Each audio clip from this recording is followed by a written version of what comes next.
नमस्कार प्रिय विद्यार्थियों। तो आज अपन कक्षा 10वीं का दूसरा पाठ तुलसीदास पढ़ेंगे।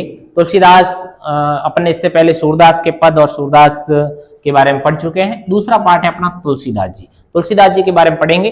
तुलसीदास जी के बारे में मैंने जब कल बात की, उससे पहले की वीडियो में अपनी बात हुई कि जो भक्ति काल था और भक्ति काल के अंदर जो दो प्रकार की धाराएं चली, निर्गुण और सगुण, उसमें जो सगुण धारा थी, कौन सी धारा थी? सगुण धारा। और सगुण धारा के अंदर जो राम काव्य था, क्या था? राम काव्य। और उसके जो प्रतिनिधि कवि थे वो कौन थे? तुलसीदास। समझ गए होंगे आप, राम काव्य के प्रतिनिधि कवि है। और तुलसीदास जी कैसे हैं? सगुण है। और किस काल के हैं? भक्ति कालीन है। ये बात आप रख लीजिएगा। तुलसीदास जी और तुलसी की भाषा, मूल जो भाषा है, ज्यादातर उनकी रचना है वो किस भाषा में है? अवधी भाषा में है। हालांकि कुछ रचनाएं उन्होंने कौन कौन सी? दोहावली, गीतावली और विनय पत्रिका। दोहावली, गीतावली और विनय पत्रिका, ये जो तीन है रचनाएं, ये इनकी ब्रज भाषा में भी मिलती है। यानी वो ब्रज भाषा में भी अच्छा लिखते हैं। सिर्फ वो ऐसा नहीं है कि सिर्फ अवधि में लिखते हैं, लेकिन अवधि पर उनका एकाधिकार है। कुछ जगह ये ब्रज भाषा में भी इनकी कुछ रचनाएं हमें मिलती है। एक बात और है कि राम से संबंधित जो कवि है, उनकी अधिकतर प्राय जो भाषा रहती है वो कौन सी रहती है? अवधि रहती। तुलसीदास जी के बारे में अपन ने जैसे उनकी भाषा को लेकर बात की, अवधि और ब्रज वो दोनों भाषाओं में लिखते हैं, लेकिन ज्यादातर जो रचनाएं हैं उनकी किस भाषा में है? अवधि भाषा में है। और ब्रज भाषा में दोहावली, गीतावली और विनय पत्रिका, ये तीन रचनाएं हैं जिनको भी याद रखना है। अब तुलसीदास जी के बारे में ऐसा माना जाता है कि उनका जो बचपन है वो काफी अभाव में बीता, संघर्ष काल में बीता। जन्म को लेकर भी काफी अलग अलग बातें लोग करते हैं, किंवदंतियां हैं उनके बारे में। कुछ लोग ये मानते हैं कि जब तुलसी का जन्म हुआ था तो उनके मुख में दांत थे। हालांकि ऐसी कोई ऑथेंटिक चीज हमें लिखी हुई नहीं मिलती है, लेकिन इस प्रकार की बातें भी हमें सुनने को मिलती है। अब इनके जन्म को लेकर इनका जो जन्म है वो 1532 में हुआ। कब हुआ? 1532 में हुआ। और इनकी जो मृत्यु है, अपन याद करने की ट्रिक है, 15 को क्या कर लो? 16 कर लो, 32 को उल्टा कर लो, 23। 1532 में इनका जन्म हुआ और इन 32 है, 2 को आगे लो, 3 को पीछे लो, ये इनकी मृत्यु डेट है 1623। अब जन्म को लेकर अलग अलग विचार है। कुछ लोग मानते हैं कि इनका जन्म उत्तर प्रदेश के राजापुर में 1532 में। कुछ विद्वान इनका जन्म स्थान सोरोएटा मानते हैं। यानी इनके जन्म स्थान को लेकर भी दो बातें हैं। आपको याद होगा कि सूरदास के जन्म स्थान को लेकर भी दो बातें हैं। कुछ लोग सूरदास जी के जन्म रेणुका या रुणकता मानते हैं और कुछ लोग दिल्ली के पास सिंहग्राम मानते हैं। तो इसी प्रकार से तुलसीदास जी के जन्म स्थान को लेकर भी दो बातें कही जा रही है। एक तो क्या मानते हैं? बांदा जिले के राजापुर गांव में 1532। कुछ विद्वान मानते हैं कि सोरो में हुआ था। तुलसी का बचपन बहुत ही संघर्षपूर्ण बीता। जैसे मैंने आपको पहले बताया, उनका जो बचपना था वो अभाव में बीता। कहा जाता है कि जब वो छोटे थे तभी इनका माता पिता से बिछो हो गया था, अलग हो गए थे, उनकी मृत्यु हो गई थी। कहा जाता है गुरु कृपा से उनको राम भक्ति का मार्ग मिला। गुरु कृपा यानी इनके गुरुदेव थे जिनका नाम नरहरिदास था। हम आगे पढ़ लेंगे, वैसे तो नरहरिदास था। अब राम भक्ति परंपरा में अतुलनीय, यानी राम भक्ति यदि परंपरा में उसकी तुलना में कोई व्यक्ति तो नहीं है। ऐसे हैं तुलसीदास जी। रामचरितमानस के कवि यानी राम भक्ति और सृजनात्मक कौशल के मनोरम उदाहरण है। राम मानवीय मर्यादाओं और आदर्शों का प्रतीक है। देखिए इंपॉर्टेंट चीज है, हम पढ़ तो लेते हैं लेकिन कुछ बातें हमने ध्यान रखनी होती है कि मानवीय मर्यादाओं के आधार पर राम क्या है? मानवीय मर्यादाओं और आदर्शों के प्रतीक माने जाते हैं। यहां से छोटे छोटे सवाल आते हैं। आरबीसी बोर्ड में आपने देखे होंगे 25 से 30 सवाल है, बहुत ही छोटे छोटे सवाल आते हैं और वहीं यहीं से उठते हैं जिनको हमें विशेष रूप से याद रखना होगा। जिसके माध्यम से तुलसी ने क्या किया? नीति, स्नेह, शील, विनय, त्याग जैसे उदात्त आदर्शों को प्रतिष्ठित करने का प्रयास किया है। तुलसीदास ने हमारे सामने राम के माध्यम से नीति की बात की, स्नेह की बात की, शील की बात की, विनय की बात की और त्याग की बात की कि किन परिस्थितियों में भगवान श्री राम ने जीवन जिया था। वो ईश्वर होते ही मानवीय प्रतिष्ठाओं को कायम करने का प्रयास कर रहे थे, मानव के सामने वो चीजें लाने का प्रयास कर रहे थे। वो इसलिए नहीं है, कई लोग जैसे ये बात करते हैं कि वो भगवान थे तो सीता को लेकर क्यों चले गए, उनको तो सब पता था, लेकिन वो मानव को दिखाना चाह रहे थे कि विकट परिस्थितियों में कैसे जीवन जिया जा सकता है। तो रामचरितमानस उत्तरी भारत की जनता के बीच में एक बहुत ही लोकप्रिय है। मानस के अलावा ये याद रखोगा, कवितावली, गीतावली, दोहावली, कृष्ण गीतावली, विनय पत्रिका इनकी प्रमुख रचनाएं हैं। अवधि और ब्रज दोनों भाषाओं में उनका सम्मान अधिकार था। मैंने कहा वो दोनों भाषाओं में लिखते हैं, लेकिन ज्यादा जो उनकी रचनाएं वो किस भाषा में है? अवधी भाषा में। 1623 पहले ही बता चुके हैं आपको, काशी में उनकी मृत्यु होगी, देह अवसान हो गया। तुलसी की रामचरित्र की रचना अवधी में है और विनय पत्रिका और कवितावली दोनों और गीतावली भी रचना है वो ब्रज भाषा में है। उस समय प्रचलित सभी काव्य रूपों में तुलसी की रचनाओं को देखा जा सकता है। रामचरित्र मानस का मुख्य छंद चौपाई है। ध्यान रखना भाई, रामचरित्र जो मानस है वो चौपाई छंद में लिखी हुई है। किस छंद में है? चौपाई। और चौपाई में इसको बढ़ा के कह सकते हैं दोहा चौपाई छंद में। यानी एक छंद होता है चौपाई जिसमें 16 मात्राएं होती है और उसके साथ जैसे ही चौपाई खत्म होती है उसके नीचे एक दोहा लिखा जाता है, जैसा कि हम आगे पदों में पढ़ेंगे। तो ये था, ये कौन से छंद में लिखी हुई है? इस बीच में दोहे, सोरठे, हरिगीतिका और अन्य छंद भी प्रयोग गए हैं। यानी बीच बीच में आपको दोहे भी मिलेंगे, सोरठे भी मिलेंगे और हरिगीतिका छंद का भी प्रयोग होगा। विनय पत्रिका की रचना गय पदों में की गई है। गय पद का क्या मतलब होता है? ऐसे पद जिसको हम गा सकते हैं। किस पद में की गई है? गय पद के अंदर की गई है। तो विनय पत्रिका की रचना के बारे में अपन बात कर सकते हैं। गय पदम की कवितावली जो है सवैया और कवि छंद है। देखो इनके बारे में हालांकि अपन ज्यादा बात नहीं कर सकते इस समय, लेकिन कवित्व और सवैया एक छंद होता है। कवि छंद में क्या होता है? कवित्व वर्णिक छंद होता है जिसमें 31 वर्ण होते हैं, 16-15 पे यति होती है। और सवैया जो होता है जिसमें 22 से लेकर 26 तक वर्ण होते हैं, ये भी एक वर्णिक छंद है।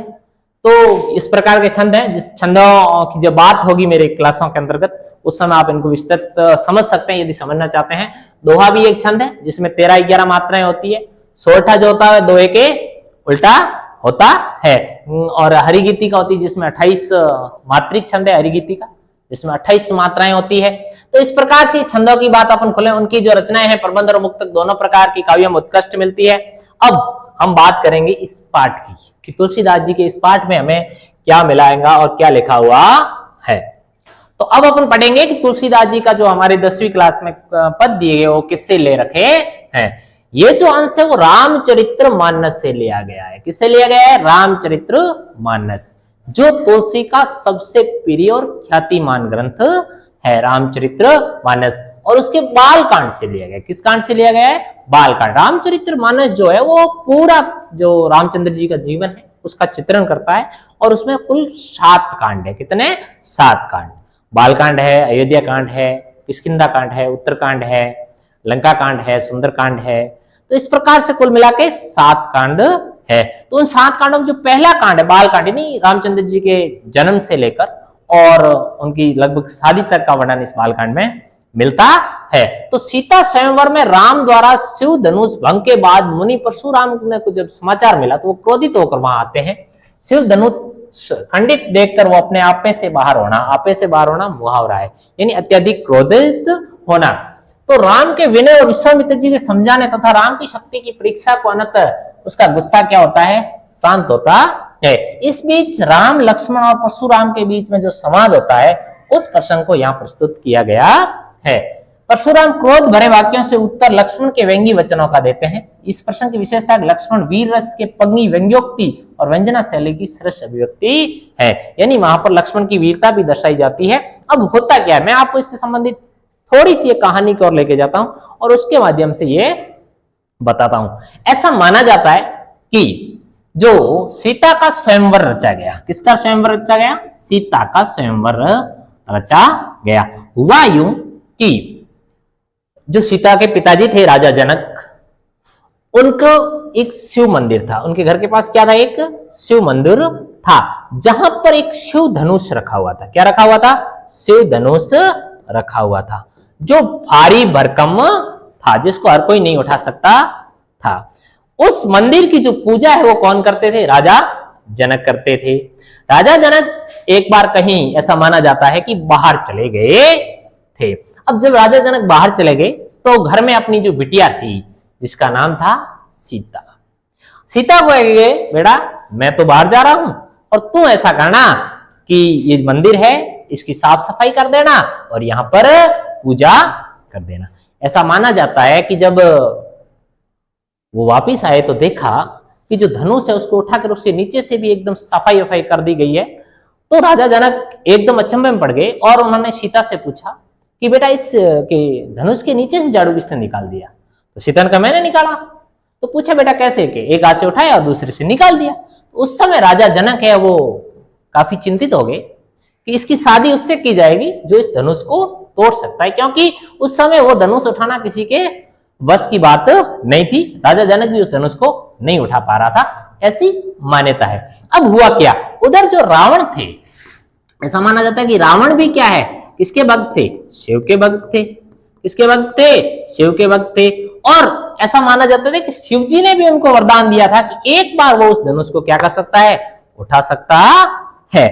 और उधर जो थे परशुराम जी, कौन, परशुराम जी। और परशुराम जी भी क्या थे, शिव जी के भक्त थे। किसके भक्त थे, शिव के परम भक्त थे। अब हुआ यूं कि सीता का स्वयंवर रचा गया।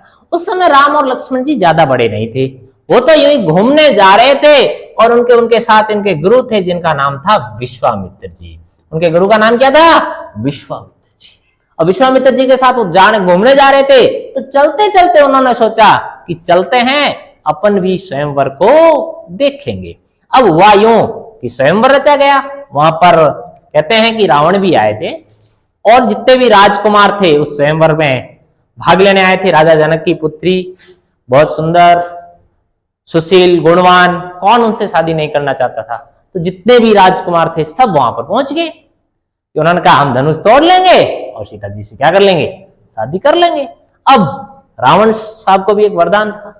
ऐसा माना जाता है कि जब सब लोग सो गए तो रावण ने सोचा कि मैं एक बार उस धनुष को क्या कर लेता हूं, उठा लेता हूं, चेक कर लेता हूं क्या मैं सुबह उठा पाऊंगा या नहीं। तो कहते हैं कि रात को उठकर रावण ने उस धनुष को जब उठाया तो वो धनुष जो था वो उठा लिया और जो शिव का वरदान था वो उन्होंने पूरा कर लिया। और सुबह उन्होंने प्रयास किया तो धनुष उठा नहीं पाए। अब सब राजकुमारों ने उस धनुष को उठाने की कोशिश कर ली, लेकिन ऐसा माना जाता है कि धनुष कोई नहीं उठा पाया। इतने में खेलते खेलते ये दो नव युवा जवान बच्चे, छोटे छोटे थे, ज्यादा उम्र में नहीं थे, वहां चले गए और देखा कि भैया धनुष कोई अभी उठा नहीं पाया है। राजा जनक चिंतित है, विश्वामित्र जी साथ में थे। तो लक्ष्मण ने बोला भाई कि मैं इस धनुष को क्या कर लेता हूं, उठा के तोड़ लेता हूं। तो रामचंद्र जी ने कहा कि नहीं, बड़ा मैं हूं, पहले शादी मैं करूंगा। तो उन्होंने उस धनुष, रामचंद्र जी ने हल्के से उस धनुष को उठाया और धनुष को तोड़ दिया। और जैसे ही धनुष को तोड़ा तो कहा जाता है कि उसकी जो आवाज हुई, उसकी आवाज है वो परशुराम जी को भी सुनाई दी। और उधर रामचंद्र जी ने सीता जी से स्वयंवर कर लिया। और परशुराम जी को जब इस धनुष की आवाज सुनाई ली तो उनको लगा कि मेरे गुरु का धनुष किसी ने क्या कर लिया है, तोड़ दिया है। उसकी वजह से परशुराम जी क्या हो गए, क्रोधित हो गए, बहुत ज्यादा क्रोधित हुए और वहां पर आ गए। जो वहां पर आए तब वहां पर कौन थे, विश्वामित्र जी थे। विश्वामित्र जी कौन है, लक्ष्मण और रामचंद्र जी के गुरु। और राम लक्ष्मण थे, राम और लक्ष्मण थे। राम लक्ष्मण वहां थे, विश्वामित्र जी थे। और इधर से कौन आ गए, परशुराम जी आ गए। और परशुराम जी बड़े क्रोधित भाव में आए। क्यों थे क्रोधित, कि वो धनुष है वो क्या हो चुका था, टूट चुका था। तब ये क्रोधित भाव में आए। तब इनके बीच में जो संवाद हुआ, लक्ष्मण, राम और परशुराम के बीच में जो व्यंग्य बाण छोड़े गए, लक्ष्मण जी ने वीर रस के पंगी व्यंग्योक्त्या की, बार बार उनको ऊपर व्यंग्य कसे, उनका जो उन्होंने क्रोध भाव से जो उत्तर दिया, उसका वर्णन हम इस पदों में पढ़ेंगे। ये चीज इसमें बताई गई है। इसके अगले वीडियो में मेरे इस पदों का अनुवाद आएगा। धन्यवाद।